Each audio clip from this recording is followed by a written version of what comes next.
Hey everybody, it's Josie. Welcome back to Cedar Creek Homestead. I hope y'all have had a wonderful day. Perhaps you've been making your last minute preparations for the Thanksgiving holiday, getting your pies baked off and your cornbread ready for your baked up for your dressing, and getting your casseroles and all your plans for things that can be done ahead of time to make you have a relaxing holiday and not so frantic. You might be traveling, or maybe family's coming to your house. And whatever it is, we hope that you have a wonderful and safe and memorable holiday.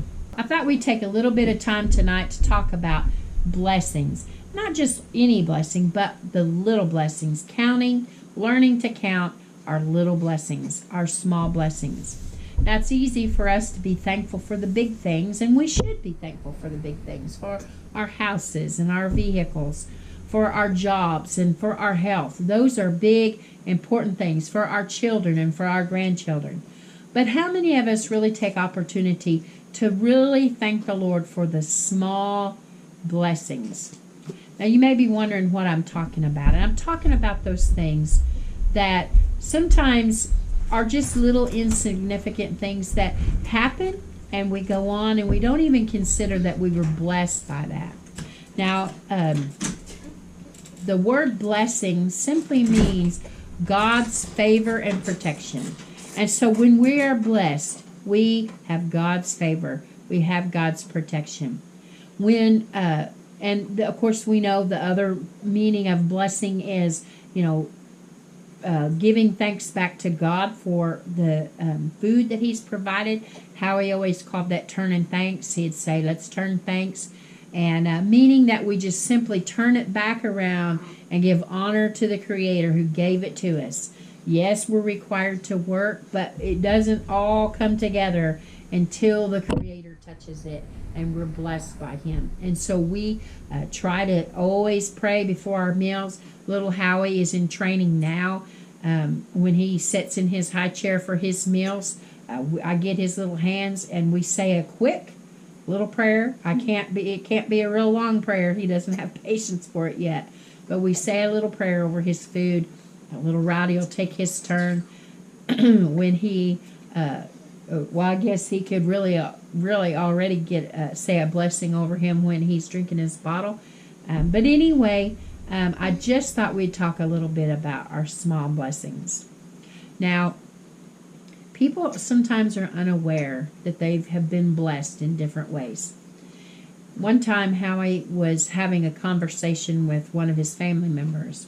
And this family member and their family had some challenges, had some trouble on jobs, had some financial trouble, had some, trouble making ends meet or taking care of some bills and just seemed like every time they turned around there was something else, and they weren't catching any breaks. And Howie had done some things, had helped financially, and we were thankful that we were blessed to be able to bless others. We were thankful for that. And Howie was trying to encourage this family member to see the things that they had been blessed by, because all they really saw was the trouble that they were having in their life. They couldn't acknowledge the things that God had done for them. And Howie, in his encouragement, said something to them, about being thankful. And this family member's response was, "What's he done for me?" And Howie was so shocked by that this family member that he loved dearly would really believe and utter the words, "What has he done for me?" And sometimes a person gets so messed up in their thinking that they can't see the very breath that they breathe, which is not a little thing, but it's something that we don't stay conscious of. The being able to look in their children's faces and see love, and actually being able to have children. There's so many people in this life that haven't even been able to be parents. It was a really sad thing. Howie was really disappointed. He wasn't angry at the family member, but was disappointed in the family member because they had been taught their life about God and His blessings, and sometimes it's rich blessings. Sometimes it's little tiny blessings. But I pray that we're always able to see those little blessings. Sometimes we're blessed and we forget the blesser. And the blesser, of course, is the Lord. We forget to give that thanks back to Him. We forget to give that thanks back to Him, that to turn that back to Him and to glorify Him for all of the things that He's done for us. In the ministry that Howie and I had, there were lots of little blessings in the midst of some controversy at times, some real challenges. And it's important that you see that it's important that you're able to see the little blessings, because you don't know what you're going to face from day to day. And if you're able to see the little blessings, then the things that are going on in chaos around you don't seem to be so big that you can't focus and that you can't worship and praise the Lord for His many blessings and favors that He's bestowed upon you. Now, I'll tell you a few little stories about our ministry. When we went and pastored our first church in another state, quite a few hours away from home. I had never lived away from home before, and this was a year after we got married.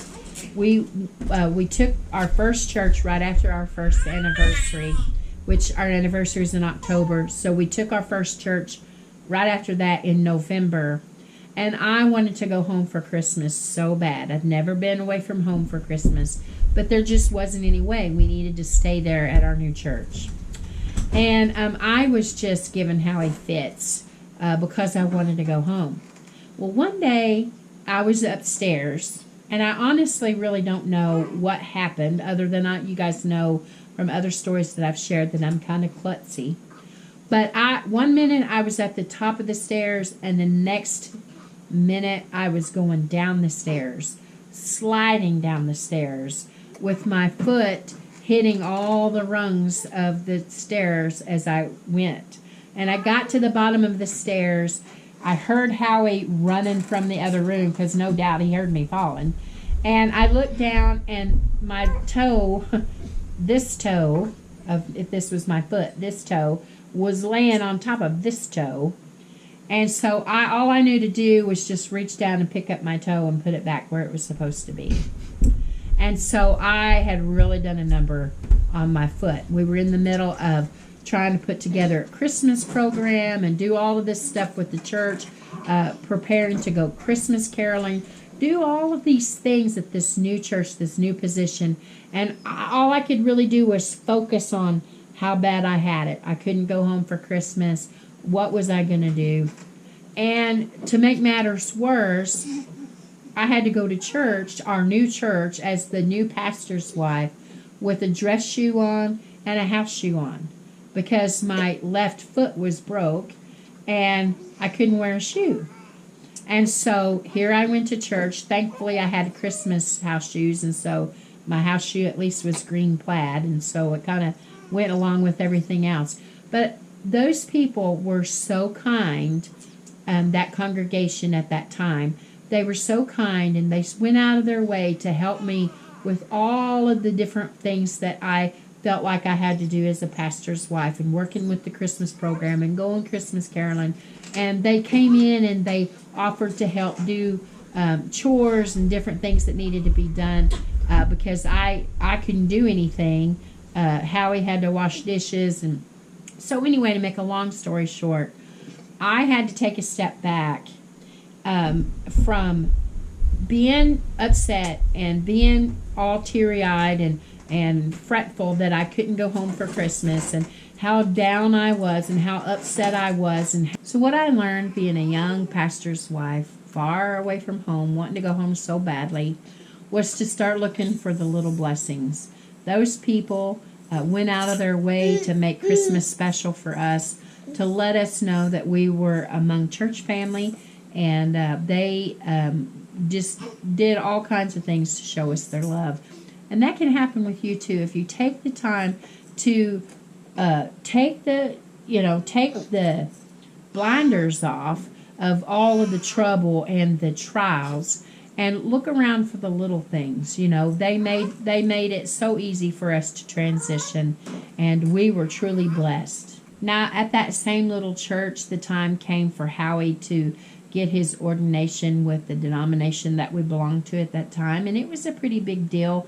We had a conference event take place every year, and that's when they did the licensings and ordination for the pastors and the ministers in the different churches that they were in, and it was Howie's time to be ordained.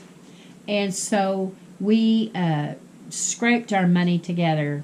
This particular time it was rough, and we scraped our money together, and we was able to afford to buy him the cheapest nice suit that we could get. And I managed to find a couple of dresses that were marked way down, but they were still nice, dressy little church dresses. And we were so thankful and so happy that we had these. So we went to the ordination, and Howie was able to wear a suit, and I was able to wear one of those dresses, and we got through that just fine. And then the area that we lived in, there wasn't a dry cleaners around, and so we probably couldn't have afforded to go to the dry cleaner anyways. So those dresses and that suit all were supposed to be dry clean only, and so I just hand washed them, and hung them on the clothesline to dry. Now, just a few weeks prior, we had been into Oklahoma visiting, and Howie's grandpa gave him a coon dog, and so Howie fell in love with this dog, and he named him Patches, and we took him home with us. And I was doing chores, and I happened to look out where the two dresses and the breeches, the pants part of the suit were hanging on the clothesline, and this dog, Patches, was hanging from the pants. He had tore the seat out of the pants, and he had tore the sleeve on one of the dresses. And I went outside chasing the dog off. I was so mad and just devastated at this, and was crying and just upset because I knew we didn't have the money to replace the suit, and he needed to have a nice suit preaching, and so I was just beside myself. Well, Howie came home, and he calmed me down, and we did the best. Well, there was no repairing the suit pants. The dog had tore the seat totally out of them, and I was able to patch the sleeve on the dress, and I had those. Now, I wanted to get rid of the dog. I didn't want to kill the dog, but I wanted to get rid of the dog for all the damage that it had done.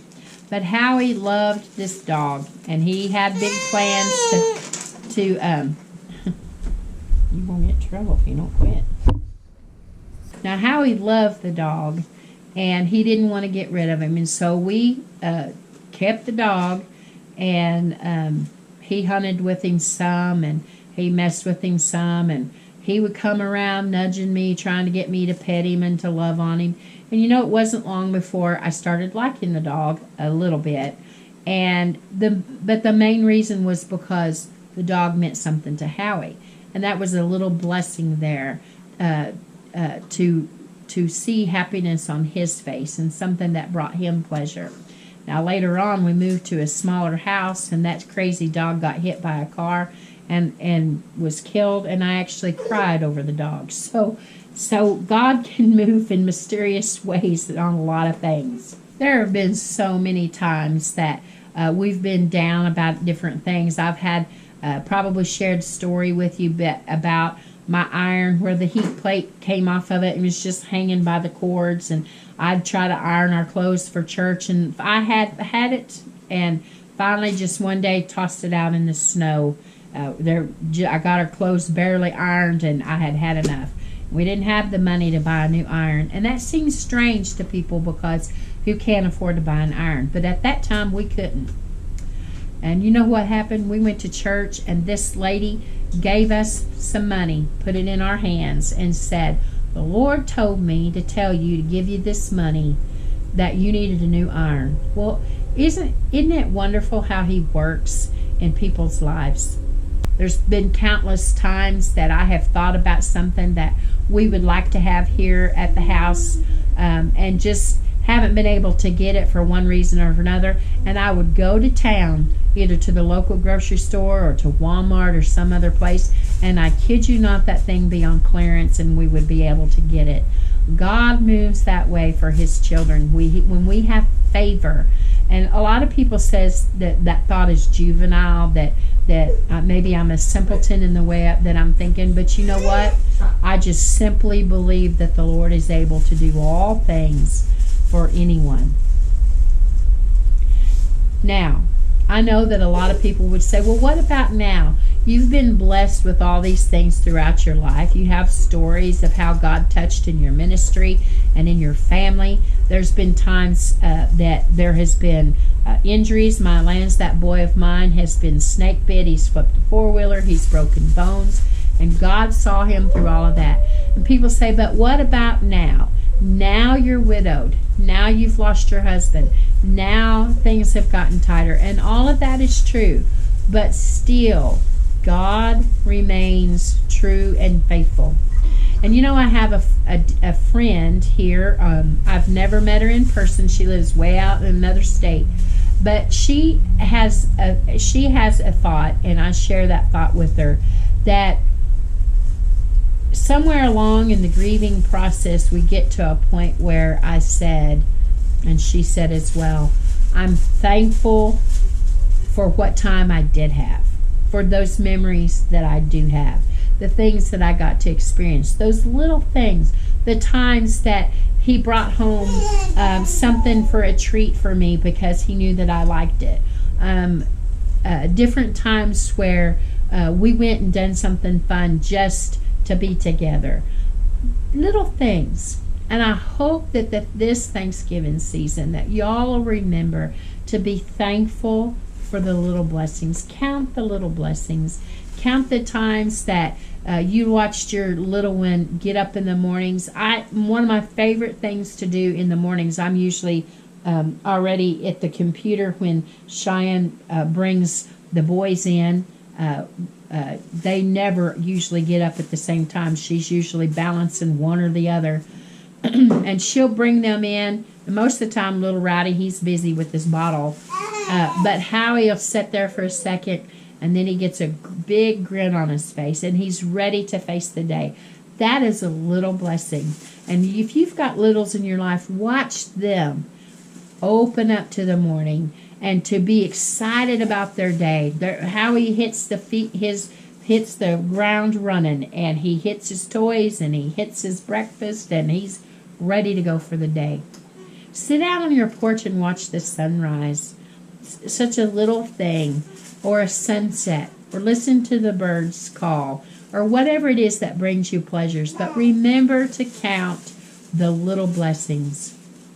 And remember that even those little blessings are favor from God, and that we have a reason this Thanksgiving season to be thankful. We may not all have big turkeys and hams and all that stuff around our table. I know some of my friends have said they're cooking chickens and other things, but they're getting together to be with their families and to be thankful to the Lord for what he's done in their lives. So until next time, guys, this is Josie. I love you. I really do. Keep looking well to the ways of your household. Until next time, we're gone.